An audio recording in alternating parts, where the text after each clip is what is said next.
Hi, welcome to Talking and Reading from Japan by Hidemi Woods. I'm your host, Hidemi Woods. I read some episodes from the books I wrote and talk about them or anything I feel like talking. I hope you enjoy with me. Today, I'll read one episode from the book I wrote titled The Girl in Kyoto.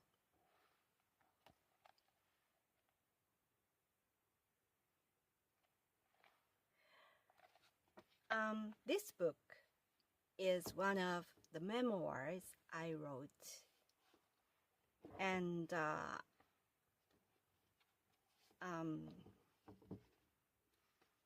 each episode is my actual experience. Today's episode is called The Vicious Cake. It's about the cake I made for a math teacher.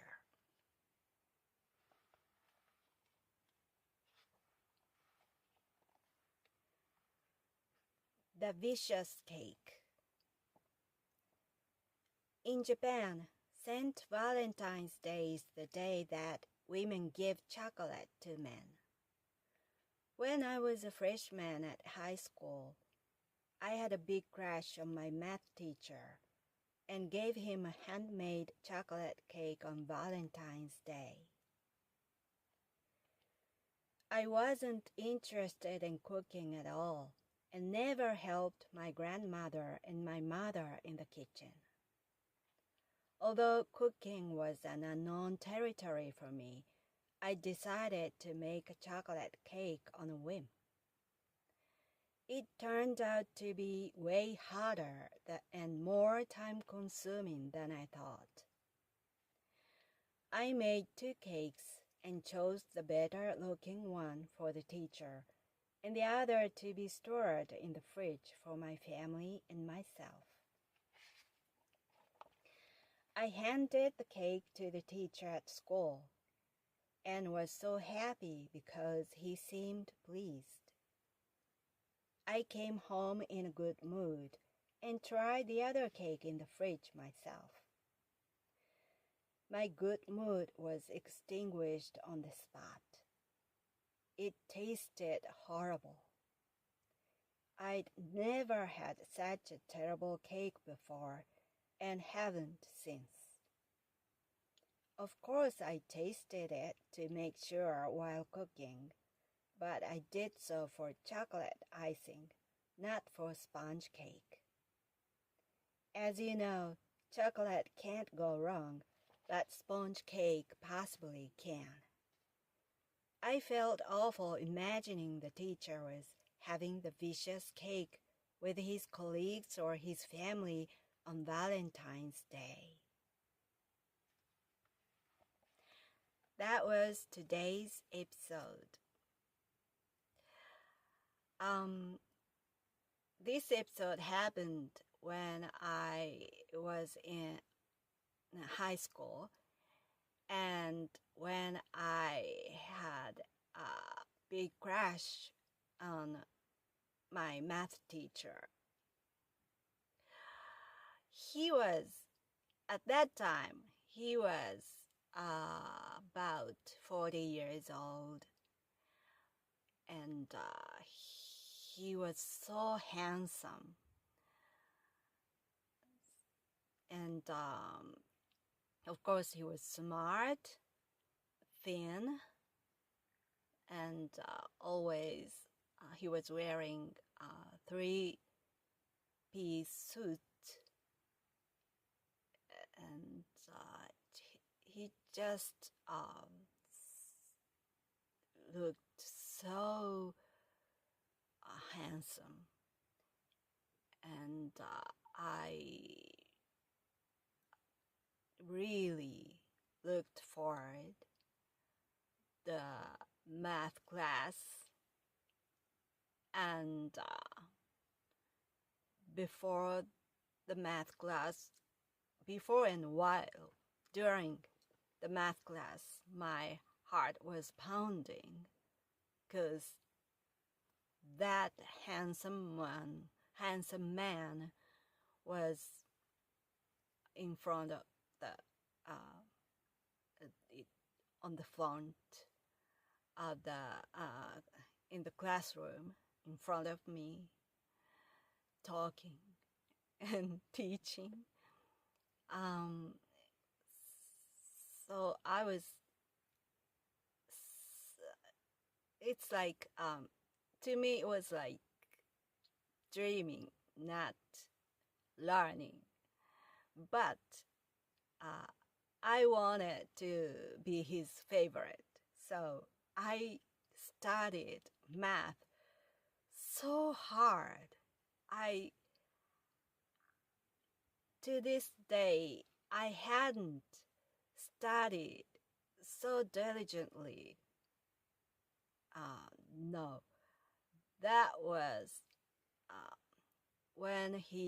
while he was my math teacher, I was the best student who studied so hard, so diligently, so earnestly. And as a result, before he was I had a different math teacher. I was so poor on math, but my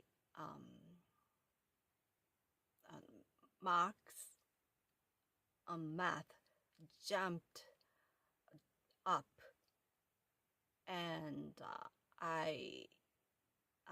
every examination, I almost every time scored full marks, because just not to be good at math or not to pursue a career in mathematics, just to become his favorite. And the best subject I was able to score had been English before that, but that math teacher changed it, and mathematics was the best, became the best I could do. And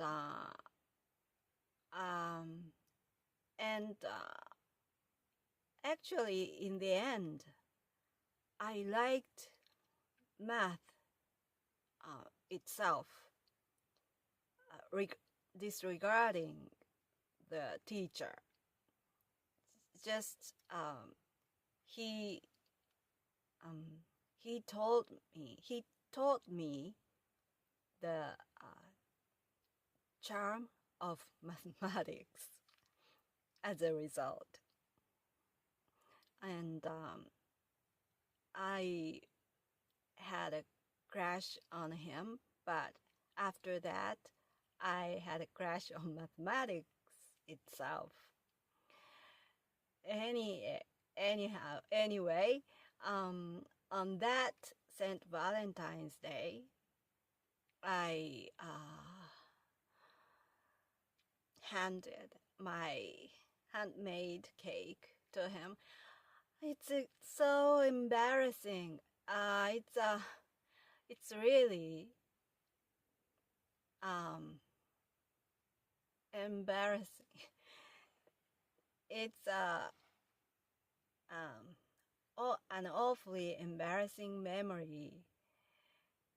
One of the embarrassing memories of mine, so it's hard to recall it. But as you can imagine, I was young and stupid enough to do that audacity, and I made a cake and gave it to him as a gift. So embarrassing. But he was pleased, so I was happy until I had been happy until I tasted the cake by myself, and I still don't know. I still don't figure out why it went that wrong. It tasted terrible. I wonder what I put into sponge so that it came out as that degree of bad taste. How could a person make sponge cake that bad? I still can't figure it out.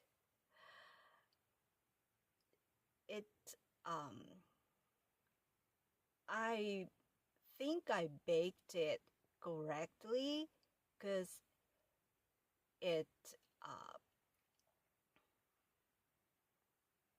was soft, looked nice, but the taste, how could it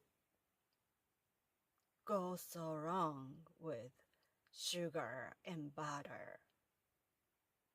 I still don't know, because I haven't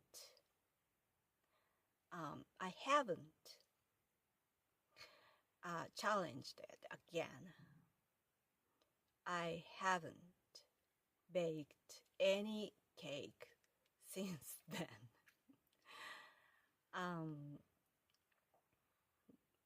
But in that degree, it was so bad, and I still feel sorry for my math teacher because I made him eat or possibly throw it out.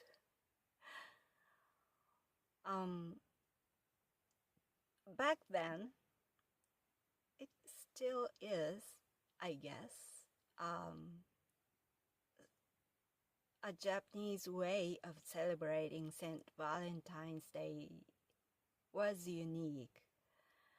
St. Valentine's Day in Japan was the day that women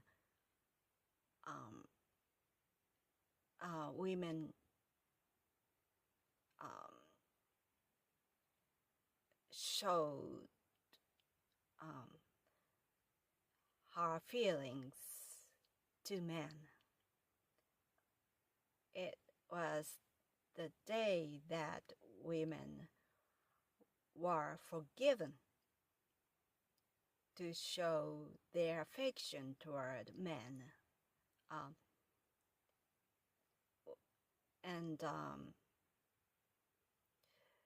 So giving men a chocolate meant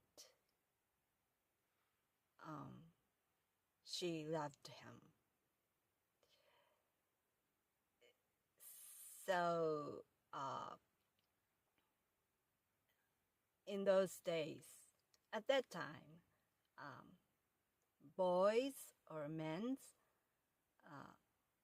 were competing with the number of chocolates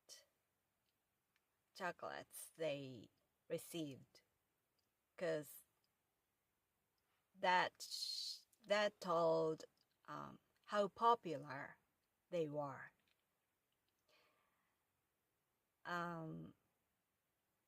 And it's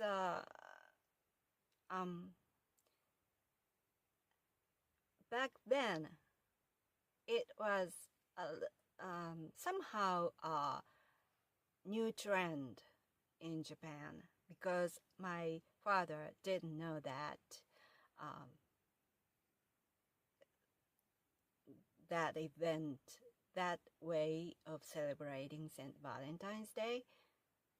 So it's relatively a new event in Japan back then.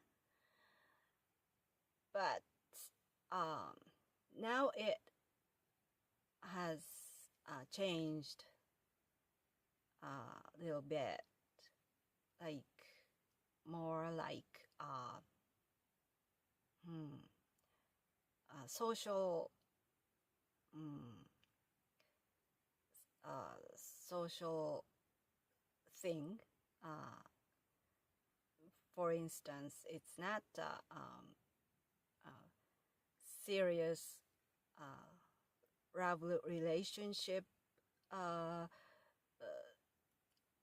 affection and telling day, but it's just socially like at an office, female workers hand out to male workers to probably smooth out the work relationship between them, which I don't know in details since I haven't worked at an office, but probably so. And so lately it has been less serious, but back then was more serious, more tense event for women. And I just used that event to show how much I loved my math teacher to him. And I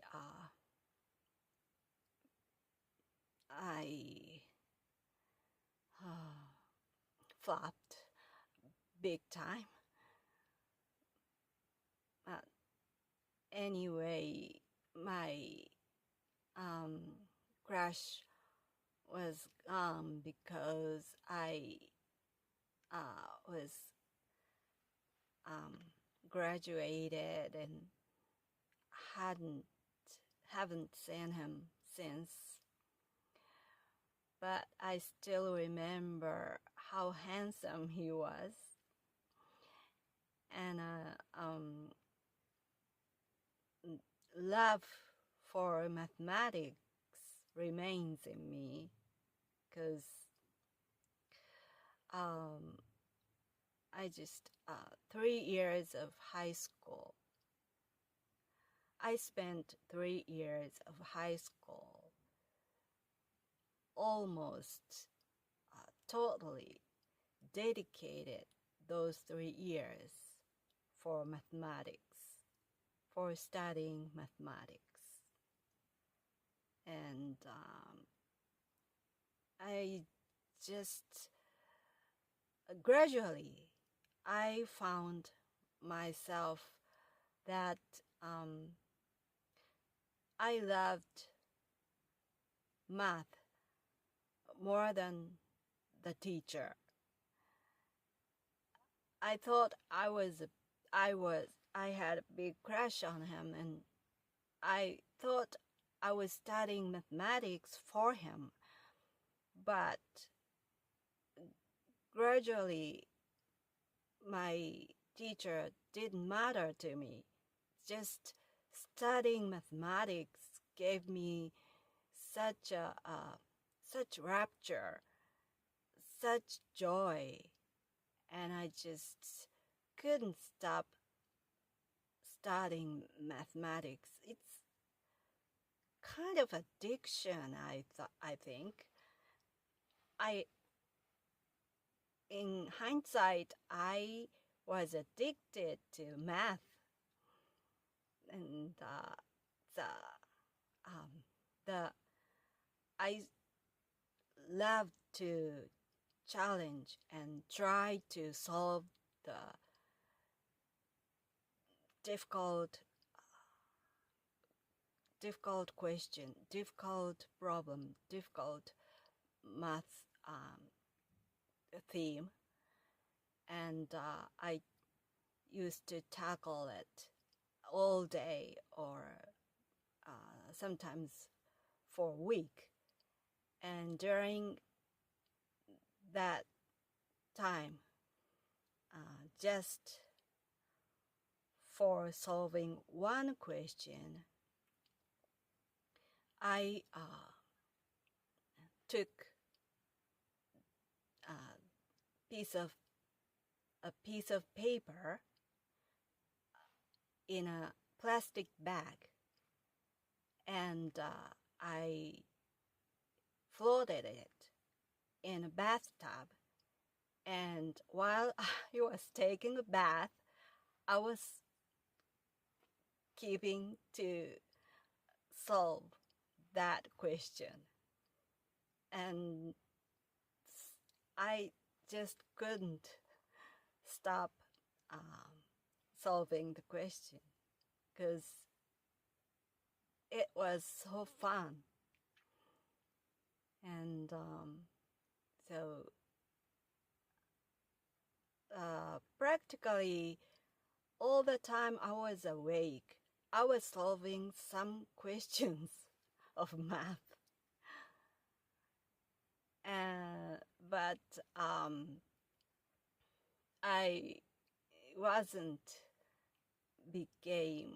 I didn't become a mathematician because I chose a career as a musician. So, but if I were not to be a singer-songwriter, I would have been a mathematician in a different verse. Well, that's all for today. Thanks for listening.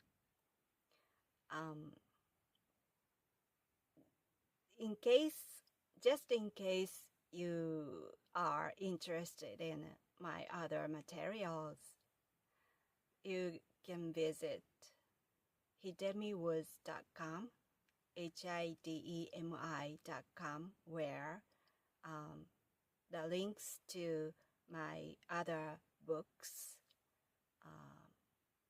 my songs, and my blogs, podcasts, and merchandise I design are available at that on that website. So if you like, visit there. Again, thanks for listening. Until next time, take care and be well.